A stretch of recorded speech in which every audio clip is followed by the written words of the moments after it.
Welcome to The Explainer. Today, we are diving into a truly revolutionary framework from Dr. Guwei Yi's book, The 8 Positivity Strategies.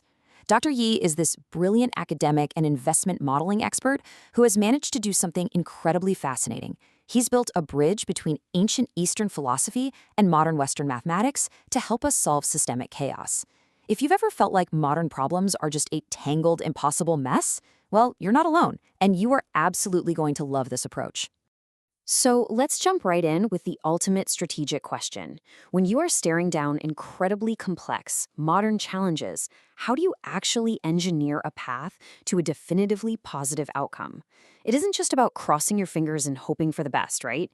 It's about knowing the exact maneuvers it takes to fundamentally shift the reality of your situation. To figure that out, we're going to follow a clear roadmap today. We'll start with the modern strategic crisis, unpack the triad of strategy, map out our destinations with the 8 positivity states, look at a case study on great leaders, and finally, wrap up by designing cooperative outcomes. Let's kick things off with part 1, the modern strategic crisis. Chaos and complexity. Let's establish exactly what we're up against today. Look, we all know that tackling highly complex systemic issues, I'm talking intense market volatility, deep political polarization, massive economic shifts, with a single rigid mindset simply does not work anymore. Traditional, monolithic problem solving completely breaks down when there are too many moving parts. You can't force a single perspective onto a multidimensional crisis. It's kind of like trying to fix a supercomputer with a hammer. And when those old school strategies inevitably fail, we end up trapped.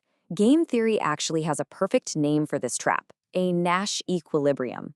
It's a complete gridlock where everyone is stuck optimizing for their own little corner because no single person can get a better outcome by changing their strategy alone. Honestly, it perfectly describes the frustrating stagnation we see all around us today. Okay, part 2. The triad of strategy, the king, the general, and the scientist. How do we break that gridlock? Dr. Yi introduces a multidisciplinary approach to get us out. He argues that effective leadership actually demands a synthesis of 3 distinct pillars. You need the macro timing of a king, the operational maneuvers of a general, and the mathematical incentive structures of a scientist. A leader missing any of these is vulnerable, but you put them together, boom, you've got an unstoppable bridge from chaos to clarity. It's a beautiful mix of the ancient and the modern. Think about it. The king uses the ancient wisdom of the I Ching to read the philosophical weather, so they know the exact right season to make a move. The general channels Sun Tzu to exploit the physical terrain and win battles without even having to fight. And the scientist? They bring in modern game theory, cold, rigorous logic to design the actual rules and incentives of the game itself. Moving into part 3, the 8 positivity states. We have our tools, but where exactly are we aiming? Out of the 64 hexagrams in the I Ching, Dr. Yi isolates 8 specific paths. And we aren't just aiming for some vague notion of better. These represent peak experiences of human well-being. We're targeting defined states, like hexagram 11 for peace, hexagram 14 for radiant abundance, or hexagram 42, which is all about the upward momentum of increase. The contrast between where we start and where we want to go is wild. Crises usually start down in hexagram 12, stagnation. It's a void where heaven and earth move apart, creating that exact Nash equilibrium gridlock we just talked about. The entire goal of the strategist is to maneuver out of that void straight into hexagram 11, peace. And remember, in the I Ching, peace isn't just the absence of war. It's a perfect, dynamic balance where primal forces meet and everything flourishes effortlessly. Let's look at part 4, great leaders. How do they actually take us from chaos to clarity in the real world?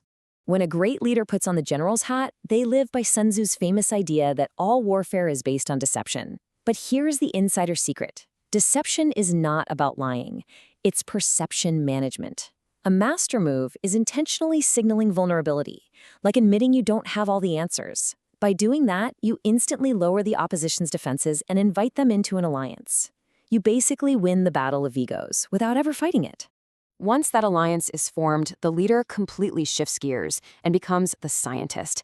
They take that fragile environment and flip it from a zero-sum game, which is full of friction and wasted cognitive energy, into a positive-sum game.